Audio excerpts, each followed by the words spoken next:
Hello' friend, Jyotika মিক্সাইটিৰ মই জ্যোতিকা আপোনালোক সকলোকে স্বাগতম জনাইছোঁ। আশা কৰিছোঁ আপোনালোক ভালে আছে।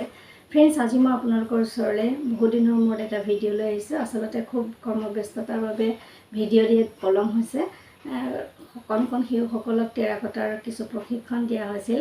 ৱাষ্টেড মেটেল ক্ৰাফ্ট আইডিয়াৰ লগত জড়িত হৈ আছিলোঁ, তেওঁলোকক শিকাইছিলোঁ। কেইদিনমান প্ৰশিক্ষণ চলি আছিল, সেইকাৰণে ভিডিঅ' দিয়া দেৰি হৈছে। ফ্ৰেণ্ডছ, আজি মই আপোনালোকৰ ওচৰলৈ এটা খুব ধুনীয়া ভিডিঅ' লৈ আহিছোঁ আৰু এইটো কাপোৰ কৰিছোঁ। এয়া চাওকচোন, এয়া হৈছে পাৰ্ল লেছ। এই পাৰ্ল লেছসমূহ এনেকৈ কাট কৰিছোঁ। কাট কৰি ইয়াৰ মাজত এনেকৈ গেপ ৰাখি দুটা ছাইডত দি এনেকৈ এটা ডিজাইন বনাইছোঁ। আগতে অৱশ্যে এযোৰ কাপোৰ দেখুৱাইছিলোঁ আৰু সেই কাপোৰযোৰৰ নিচিনাকৈ আকৌ এযোৰ কাপোৰ কৰিলোঁ। ফ্ৰেণ্ডছ, আহক চাওঁগৈ কেনেধৰণে কাপোৰযোৰ কৰিছোঁ। ফ্ৰেণ্ডছ, এয়া লৈছোঁ পাৰ্ল লেছ। আপোনালোকক দেখুৱাইছোঁ মই প্ৰথমতে, আৰু কেঁচি এখনৰ সহায়ত এনেকৈ প্ৰথমতে এটা জোখ লৈ পেলাই কাটি লৈছোঁ। এয়া চাওক, কাট কৰি লৈছোঁ আৰু এতিয়া ছাইডত দুটা ৰাখি মাজৰ অংশসমূহ উঠাই দিছোঁ। আগতে অৱশ্যে এনেকুৱা ডিজাইনৰ কাপোৰ মই কৰিছোঁ, নিশ্চয় আপোনালোকৰ মনত আছে। সেই একেটা ডিজাইনৰে আকৌ এযোৰ হেণ্ডমেড মিক্স পাট কাপোৰ কৰিবলৈ ওলাইছোঁ। এনেকৈ মাজৰ অংশসমূহ উঠাই দিওঁতে এয়া চাওক, মাজৰখিনি নাই আৰু ছাইডে এটা ধুনীয়া ডিজাইন আছে। কাপোৰযোৰ আপোনালোকক দেখুৱাই দিওঁ ৰ'বচোন। এয়া চাওক, আগৰ ডিজাইনত এই কাপোৰযোৰ কৰিছিলোঁ, অকণমান সৰুকৈ কৰিছিলোঁ। এইবাৰ অকণমান ডাঙৰকৈ ডিজাইনটো লৈছোঁ আৰু ৰেডি হৈ গ'ল মোৰ এই পাৰ্লসমূহ কাট কৰা। আৰু দেখুৱাই থকা নাই অৱশ্যে, আপোনালোকক আইডিয়াটো দিলোঁ। আৰু এনেকৈ কাট কৰি লোৱাৰ পিছত মই কাপোৰযোৰ কৰিবলৈ আৰম্ভ কৰিম।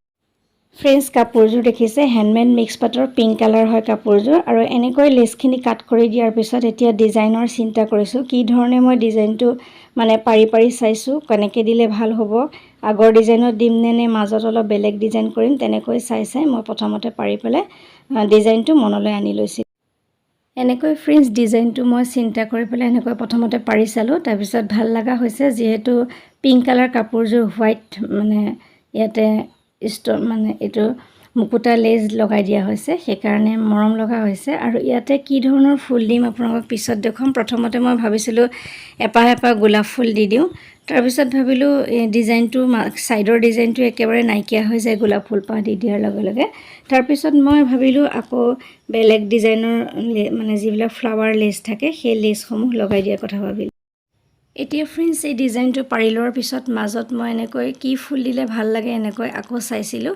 তাৰপিছত হোৱাইট কালাৰৰ লগত য়েল্ল' কালাৰ দিলে বেছি ধুনীয়া লাগে, সেইকাৰণে প্ৰথমতে বেঙুনীয়াটো দি চাইছিলোঁ। তাৰপিছত য়েল্ল' কালাৰ ফ্লাৱাৰ এটা লৈ মাজত য়েল্ল' আৰু হোৱাইট এনেকৈ গোটেই ডিজাইনটো কৰি যাম বুলি ভাবিছোঁ। তাৰপিছত এনেকৈ হোৱাইট দি চালোঁ, তাৰপিছত য়েল্ল' দি পেলাই এতিয়া ডিজাইনটো কৰোঁ। এতিয়া চাওঁ আহক। এতিয়া ফ্ৰেণ্ডছ, এয়া চাওক, মাজত এপাহ হালধীয়া আৰু এপাহ বগা এনেকৈ দি দিছোঁ। আৰু গোটেই ডিজাইনটো কাপোৰযোৰত এনেকৈ কৰিম বুলি ভাবিছোঁ।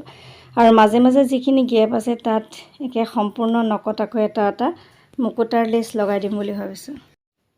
এই মুকুতাৰ লেছখিনি লগাবৰ কাৰণে এইটো আঠাই ব্যৱহাৰ কৰিছোঁ আৰু সম্পূৰ্ণ আঠাটো ধুনীয়াকৈ লগাব লাগিব চাৰিওফালে।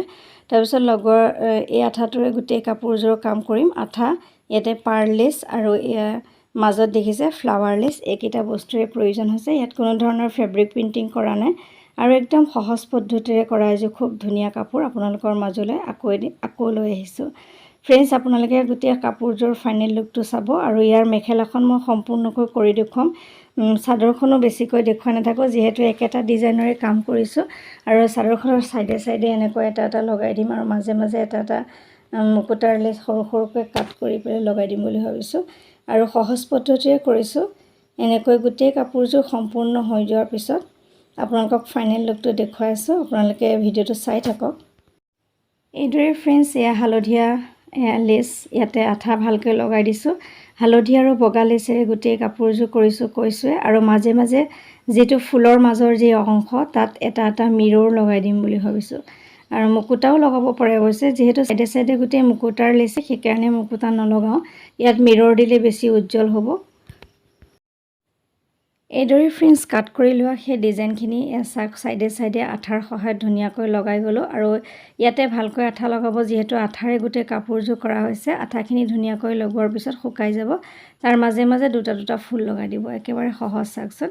আৰু এইটো ডিজাইনে কৰিলোঁ, যিহেতু চিম্পুলকৈ কৰিম বুলি ভাবিছিলোঁ, সেইকাৰণে চিম্পুলকৈ কৰিছোঁ। দুটা কালাৰ ফ্লাৱাৰ লেছ লগাইছোঁ আৰু এনেকৈ আঠাৰ সহায়তে গোটেই কাপোৰযোৰ সম্পূৰ্ণ হৈছে। এতিয়া ফ্ৰেণ্ডছ কাপোৰযোৰ ফাইনেল লুকটো চামগৈ। তাৰপিছত ব্লাউজত এনেকৈ এটা দিছোঁ আৰু মেখেলাখনৰ 2 লাইন দিয়া হৈছে আৰু চাদৰখনৰ গোটেই চাদৰখনত ডিজাইন এটা সৰুকৈ মানে চিম্পলকৈ দিবলৈ ট্ৰাই কৰিছোঁ। সেইখিনি আপোনালোকক দেখুৱাই আছোঁ। আপোনালোকে ভিডিঅ'টো স্ক্ৰিপ্ট নকৰাকৈ চাওক। আৰু এয়া চাওক এটা সৰু সৰু ইয়াত মিৰৰ লগাই দিয়া হৈছে। এয়া দেখিছে সোণালী ৰঙৰ মিৰৰ মই লগাই দিম। এয়া আঠা লগাই লৈছোঁ আৰু এটা সৰু সৰু সোণালী ৰঙৰ মিৰৰ লগাই দিছোঁ। এতিয়া ফ্ৰেণ্ডছ চাওক সেই টুকুৰাটো যে দেখিছে, এয়া মাজৰ পৰা ওলোৱা সেই অংশখিনি মানে যিখিনি কাট কৰি লৈছিলোঁ আৰু সেইখিনিয়ে ডিজাইন কৰিম বুলি ভাবিছোঁ। মাজে মাজে এনেকুৱা এটা লগাই দিম আৰু চাইডেও লগাম বুলি ভাবিছোঁ। ফ্ৰেণ্ডছ এতিয়া চাওকচোন, এয়া মাজে মাজে এটা এনেকৈ ধুনীয়াকৈ কাটি লগাই দিছোঁ আৰু এপাহ ফুল বগা বগা লগাই দিছোঁ আৰু মেখেলাখন এনেকৈ সম্পূৰ্ণ কৰিলোঁ। আৰু এয়া দেখিছে, এয়া চাদৰখনো কৰিবলৈ ট্ৰাই কৰিছোঁ। চাদৰখনৰ আগত এয়া দহি বটা নাই, ধুনীয়াকৈ পাৰ্লেছ লগাই দিছোঁ আৰু গোটেই কাপোৰযোৰৰ ডিজাইনটো আপোনালোকক এনেকৈ ফাইনেল লুকটো দেখুৱালোঁ। আপোনালোকে কেনে পাইছে ধুনীয়া কমেণ্ট এটা কৰি ক'বলৈ নাপাহৰিব। একদম চিম্পলত কৰা এযোৰ খুব ধুনীয়া কাপোৰ, মৰম লগা এযোৰ কাপোৰ আপোনালোকৰ মাজলৈ আজি লৈ আহিলোঁ।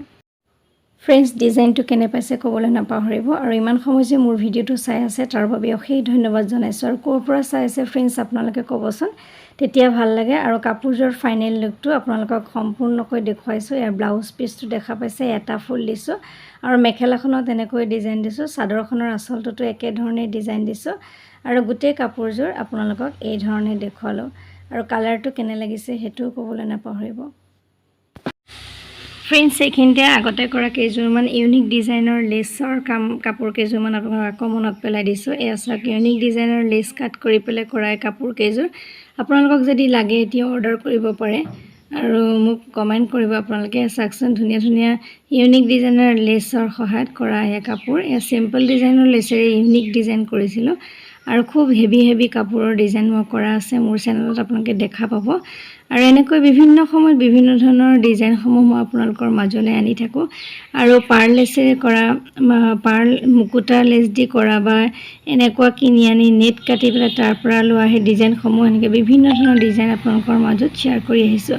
আৰু ইউনিক ডিজাইনসমূহ মোৰ চেনেলত পাই থাকিব আৰু যিমান পাৰোঁ ইউনিক কৰিবলৈ সদায় ট্ৰাই কৰি আহিছোঁ। এনেকুৱা ধৰণৰ পাতেৰেও কাম কৰা আছে, আপোনালোকে নিশ্চয় দেখা পাইছে। ফ্ৰেণ্ডছ এতিয়া কওকচোন ভিডিঅ'টো চাই কেনে পালে। যদি ভাল লাগিছে লাইক কৰিব, কমেণ্ট কৰিব আৰু আগবঢ়াই নিয়াত সহায় কৰিব বুলি আশা কৰিছোঁ। আজিলৈ আহিছোঁ পুনৰ নতুন কাম লৈ, আকৌ অহাৰ প্ৰতিশ্ৰুতিৰে মই জ্যোতিকা সকলোৰে পৰা বিদায় লৈছোঁ। নমস্কাৰ। সকলো সুস্থ থাকক, ভালে থাকক তাৰে কামনা কৰিছোঁ।